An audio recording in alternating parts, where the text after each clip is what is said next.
The season of Virgo. Refinement is a good term to use when considering that Virgo part within each of us. And we're in that season right now where we're being invited to attempt a refining experience that is appropriate. And we're also in the season of Mercury being retrograde in Virgo. Mercury is the ruler of Virgo, and as such, it can play the trickster card in that we may quite seemingly be in that space where we sense that everything is flowing smoothly, and then all of a sudden it's kind of like, whoa, out of right field. Where did that come from? Where did that idea spring from? Why did that person say that to me? That person may not necessarily know or have an answer for why that transpired either. We're all in this Mercury retrograde cycle right now in a sign that it has very strong resonance with Virgo. This is the last week for this Virgo retrograde cycle, but not until Sunday, because that's the day that it's going to begin its forward movement again. But before I get too carried away with that particular thing, grasping the Virgo archetype, here we have the mentor, herbalist, the sacred servant, the worker, the disciple, the craftsperson, and even the monk. Now, why would you say monk as one of those visions of this Virgoan archetype? You have to bring into that consideration the fact that Virgo and Pisces are opposite each other in this chart, the celestial round of these 12 signs of the zodiac.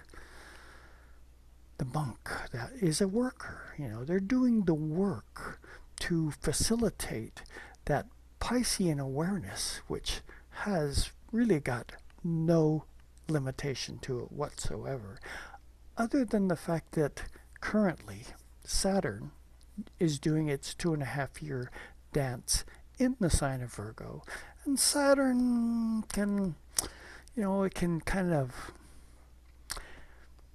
put some, how should we put it, dampers on, easy trajectory forward. Well, Saturn's in retrograde right now, approaching that 0 degrees of Pisces where it is. So we have to keep in mind that this Pisces Virgo dance that's underway could have some structural containment factors in play that Saturn is trying to, and always will try to, attempt to keep us in line with. Back to Virgo. There's I don't know if I want to call it a school of thought, but I've run across the consideration that Chiron has a particular affinity with the sign of Virgo. Chiron sits in that in-between place. What's it between? It sits between Saturn, so-called the final frontier used to be of what it meant to be human,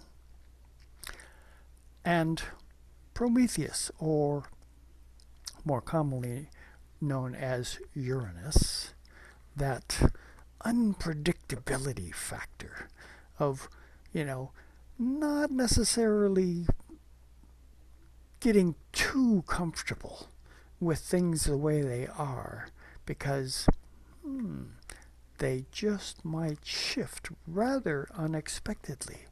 Truly a Uranian thought. But Chiron. What kind of an energy might that awareness of being that rainbow bridge between our Saturnian structured, restricted potential self and the unlimited and unpredictable? What else is there? What's beyond that? Always in play. Chiron, the wounded healer. Virgo has a certain connection to, our health from the perspective that it often portrays or puts a finger thumbtack point into an aspect of our health that is not doing well. Dis-ease as opposed to ease. Illness as opposed to thriving health. This is at work, and you can kind of, if you really tune into that Virgoan part of you, perceive that in the refining process that is always percolating in that Virgoan realm, things come and go. They need to be released when they're no longer relevant to what it is that we're attempting to refine. They may come back in a further date when the refinement process has shifted to looking at the next step. There's always a next step. Don't ever forget that. Always a next step. When I look at the, let's take a look at that. When I look at the chart for this week coming up, what I notice is that during this week, I'm going to go through this week and just give you a quick little talk to pay attention. Here's our moon down here sitting with Venus on Monday morning. Venus now going direct. And if we go through the week, boom, boom, here we go. Through the week. Okay, now we've just done Monday to Sunday, and you notice the moon moved from Leo all the way up here into Libra. Let's go back. The moon, it's at soul level of awareness. And right now it's going to go Leo, Virgo, Libra during this week ahead. And as such, I'm going to bring my focus into this dance. Though, actually, even before I do that, I have to include the fact that as this week begins, the sun, that royal energy in Virgo is sitting here exactly in conjunct to, Chiron, which I was just mentioning about having that affinity with our Virgoan placement. So, in conjunct, quincunx, 5/12 of the circle. There's a process that whenever the in conjunct aspect comes into play, these are energies that don't necessarily, fire on the same wavelength. And because of that, there's often a version Actually, what it is there are often two slightly different versions of what is being considered that are vying for attention. That's how a quincunx works. And here we have fire, Aries, which is where Chiron is, and earth, Virgo, which is where the sun is. And earth and fire, there's a practicality to earth signs, you know. Well, to fire signs, practicality is not always, you know, right on the front burner, so to speak. Aha, burner, fire. And how that plays out is there are seemingly irreconcilable differences requiring adjustments and ingenuity. Paradox, riddle, these are good quincunx terms. So finding solutions requires a bridging of fields, improvement, training, trials, testing. Yeah, those could all be part of, you know, doing that, you know, quincunx dance. But because of the fact of that affinity that Chiron has for Virgo, it may not be as troubling as initially it might seem. Monday. Okay.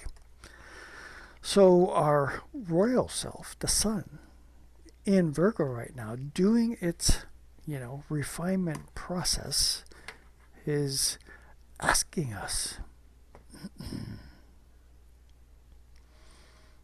am I paying attention?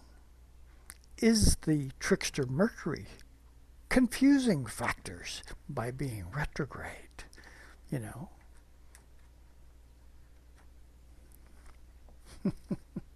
Oh, so many ways that I could spin this tale.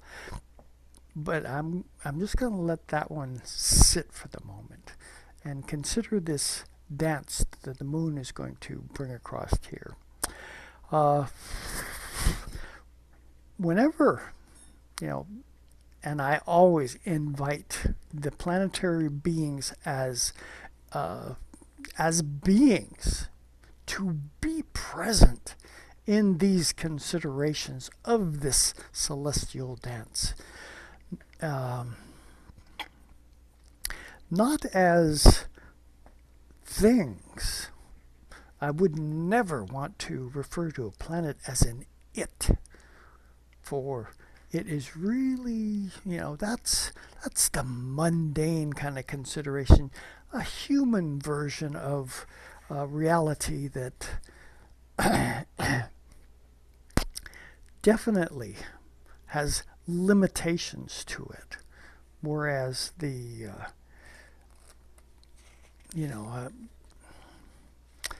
it's from the shamanic understanding that all life is vibrantly alive, to greet the planets more with a thou versus an it brings in the sacred quality of what each being, each life form, each energy really is for us to tune into. You know, there's a unique sacred awareness that comes to any consideration when you recognize that whatever it is that I am considering is an energy being that is very much a part of me as an energy being. And that resonance of what can transpire between us is a conversation. That's why I refer to these astrological things as celestial chatters. I put out the call. I say, hey, Mars, I see you're up here in Libra.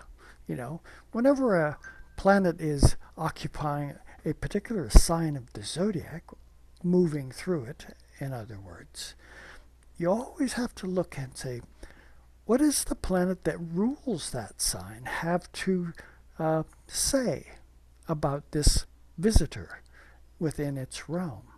Well, Venus, which just last week, actually the end of this week that we're still in because it's Sunday, what does Venus have to say? And what is the exchange that's transpiring there between this Martian character and this Venusian character?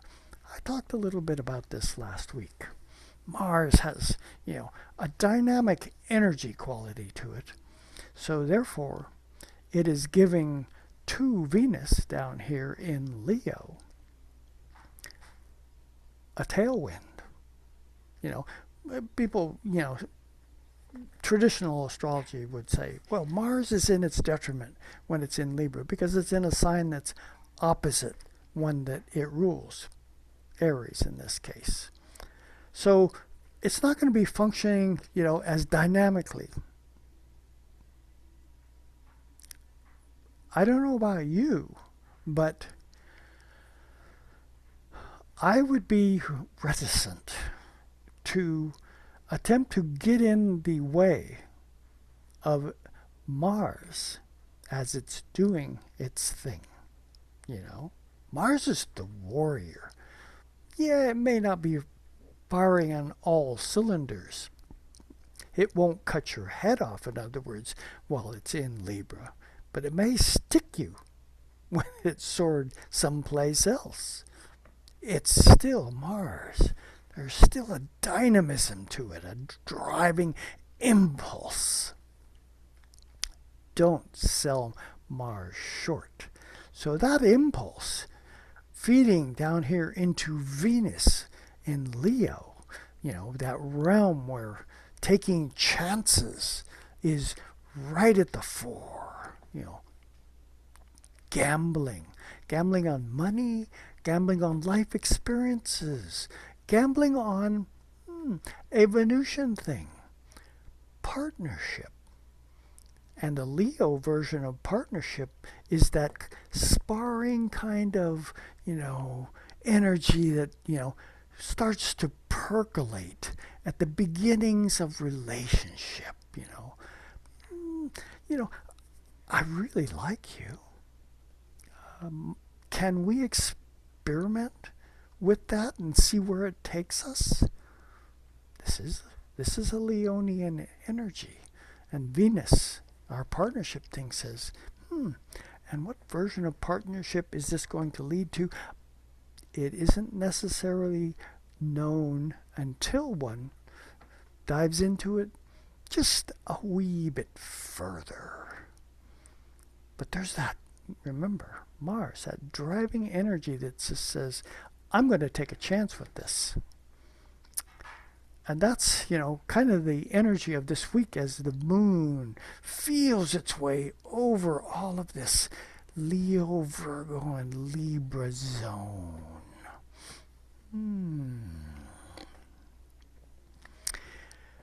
That's the main impact that I see functioning this week. Oh, there's always other aspects in play. People will say, well, what about that square between Venus and Jupiter, which have just switched places from retrograde to direct and direct to retrograde? Well, Venus and Jupiter, from traditional Hellenistic astrology, are called the benefics. They don't necessarily go out of their way to create challenges for you. As a matter of fact, more often than not, you're likely to be pleased by the benefit that these two planets, when they're talking with one another, are going to put on the table for you to consider. Yes, they're in square right now, so the signs of Virgo and Leo, these are fixed signs. So there's a kind of a, we'll call it a fixity, my way is right, therefore your way must be wrong. And yet, you know, I'm more inclined to, with these two planets being square to each other, to see a compromise being facilitated that is of benefit to both. Mind you, I was born with with Venus and Jupiter within 2 degrees of each other in my chart. Those are my natals. So those two planets, I see them as overtly beneficial and always will, because to me, they are. But I think for everybody, you know, they don't go out of their way to, give you a hard time. Unless, of course, you're being an idiot. And if you're being an idiot, stubborn, pig-headed, or whatever, then, yeah, they can pull things off that are, more than just a wee bit of a challenge. Anyway, so as we go through the week, let's go through the week. You can kind of see there's Tuesday. Tuesday, by the way, is a Mars day. Lunes Martes, Mars. Monday, Lunes is a moon day. Tuesday, Mars day. Wednesday's a Mercury day. Thursday's a Jupiter day. Friday's a Venus day. Anyway, so it's a Mars day. Tuesday, Mars, and we've already talked about the Mars being in Libra, and so it's Tuesday. You've got this energy signature up here that says, I'm feeling big today. This is Mars talking. It's my day, Tuesday. And so where's that going to take us? Your mileage is going to be your mileage. I cannot tell you for sure what that's going to be. As a matter of fact, trying to predict what it is that's going to transpire, utilizing the astrological tool is not always the wisest paradigm to follow.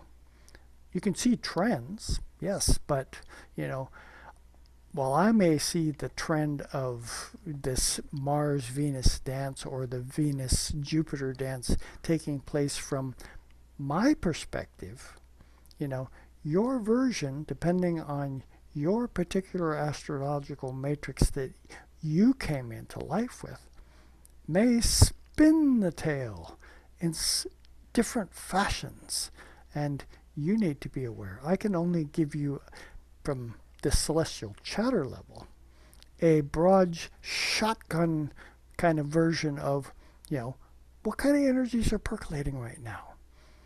And, to me, the kind of energies that are percolating with that Venus-Jupiter square are kind of like, oh, they're in Earth signs. Earth and probably they're fixed signs. I'm not going to really beat myself over the head to try and get in the way of what it is that, hey, I'm an Aquarius. I'm a fixed sign too. So why should I bother to worry about that? Whereas somebody else that might have them in different places, perhaps just a wee bit different version of the day. Okay, we made it to Wednesday, Mercury Day, and our Mercury is being, tickled by the moon today. And also you will notice that we're in the balsamic phase of this lunar solar dance. Now, what does he mean by balsamic phase? This is the waning cycle of the moon approaching the sun, which it does every month to initiate a new beginning. Balsamic. What is a balsamic? Sinking into darkness and silence, merging with eternity. There's some interesting thoughts to wrap yourself around. You are here to experience surrender.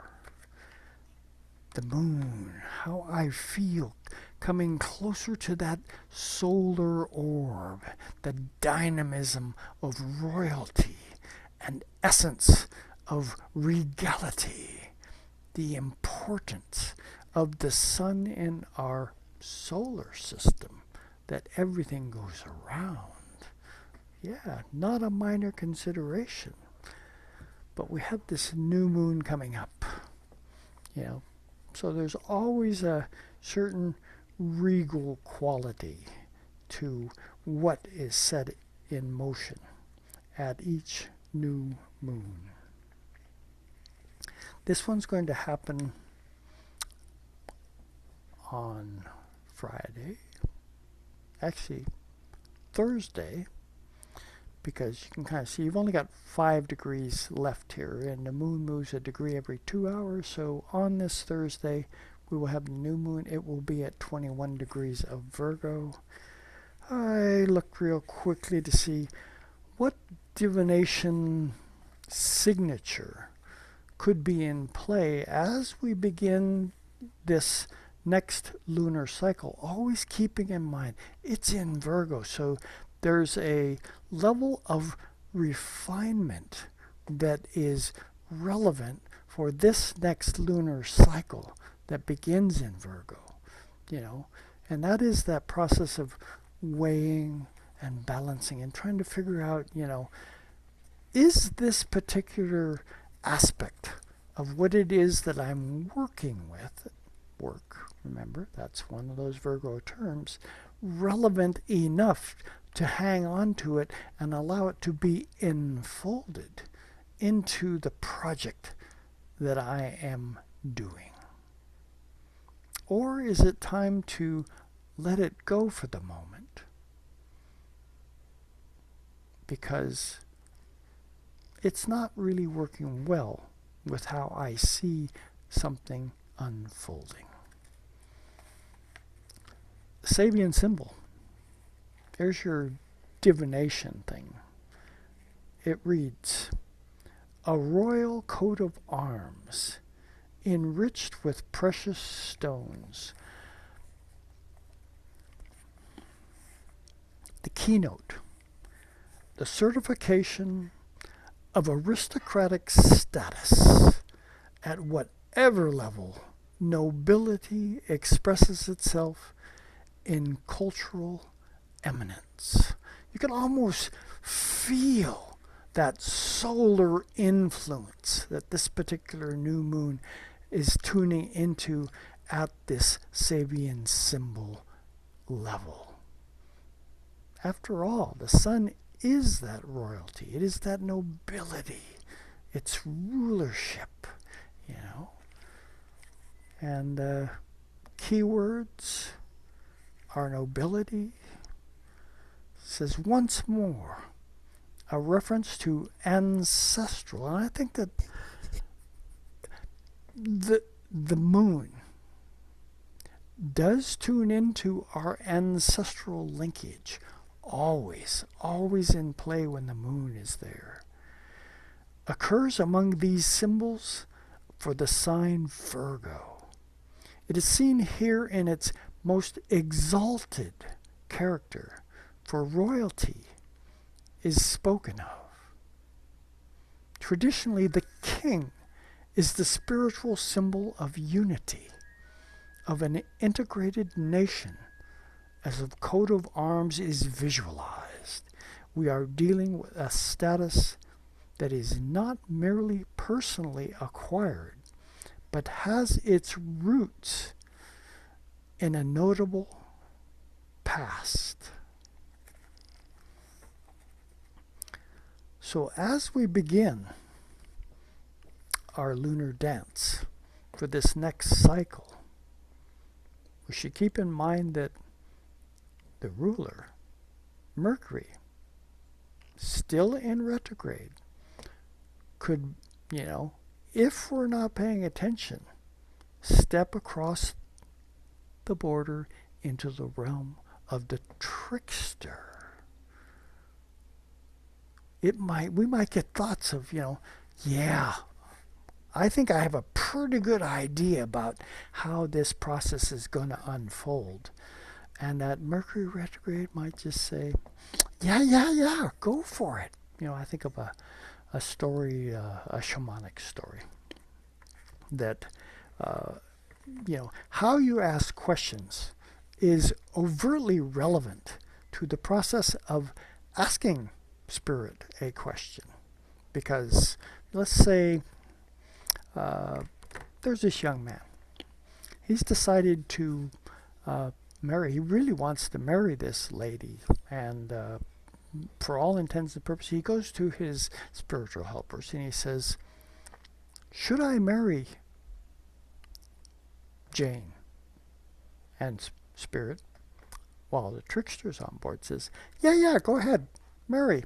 And, he gets married, and after about 3 months, they're close to divorce. They've gnawed each other's foundations out from underneath each other. And he go back to Spirit, and Spirit says, you didn't ask the right question. If you'd have asked, what will I learn if Jane and I get married? You might have got a very different answer. So, as we begin this next cycle, be very wary of the kinds of intention that you set in motion. Ask the right questions. It's Virgo. Think it through. If you have any doubt, pay attention. Anyway, that's Thursday. And, what other things? We got, there's trines and oppositions and quincunxes. I see mostly trines and oppositions at work here in the thing. I don't want to play with those. They represent energies that are working rather well with one another.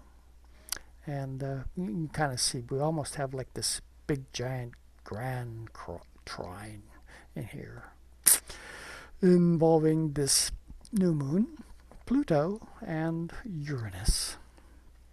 Well, whenever you put Uranus into any equation, you're going to find an experience that it won't always be what you expect it to be. Things are going to work out. Yeah, it's a trine. Things are going to work out. But it may not be what you think is going to work out. And that goes right along with this fact that Mercury, right here, you can kind of see, this is Friday. It's got a red S here all of a sudden. Instead of, if we go back a day, you kind of see retrograde.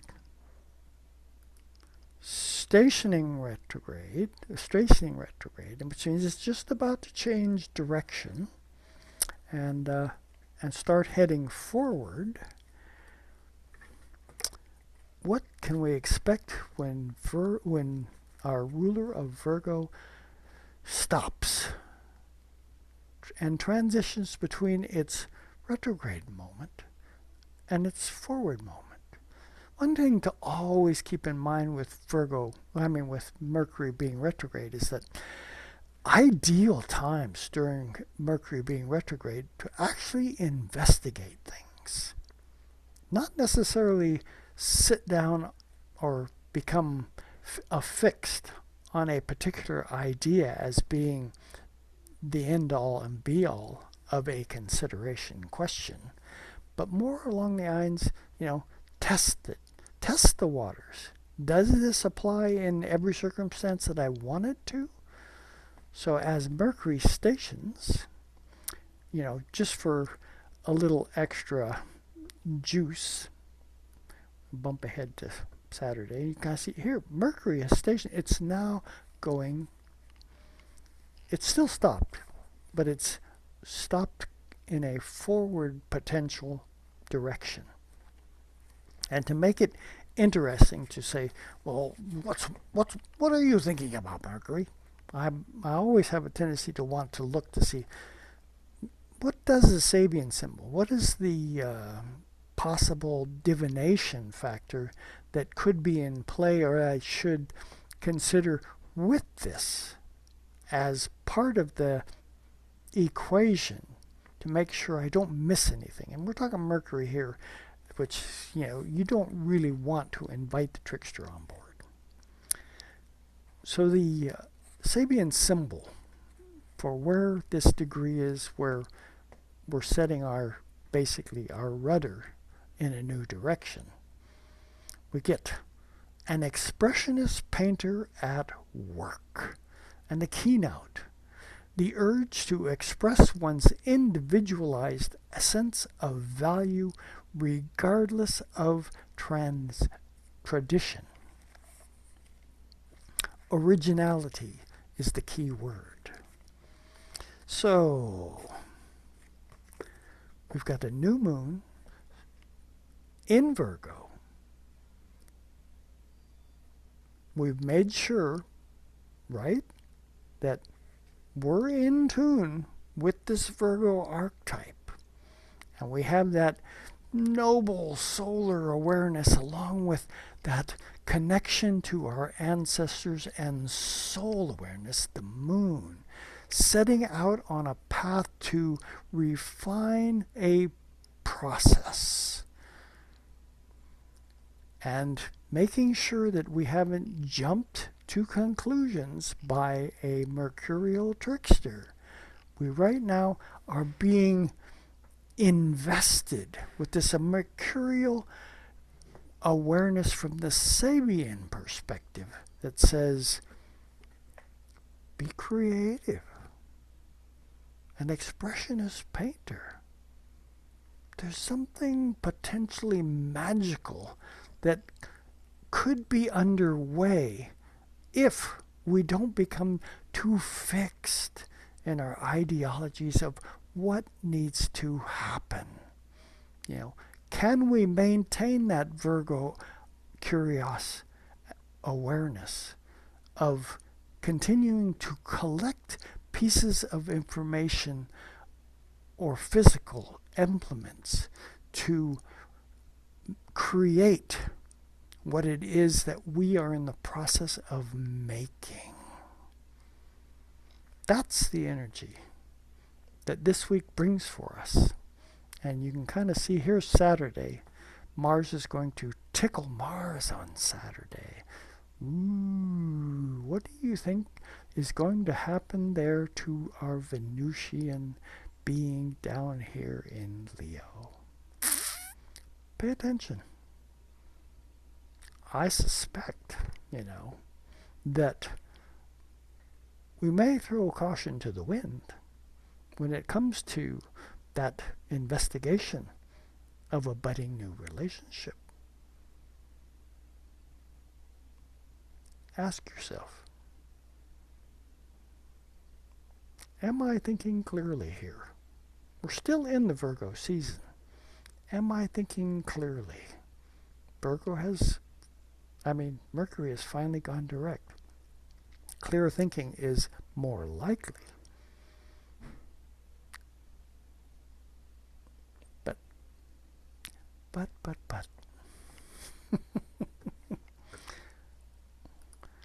That's all I'm going to give you to ponder on this week.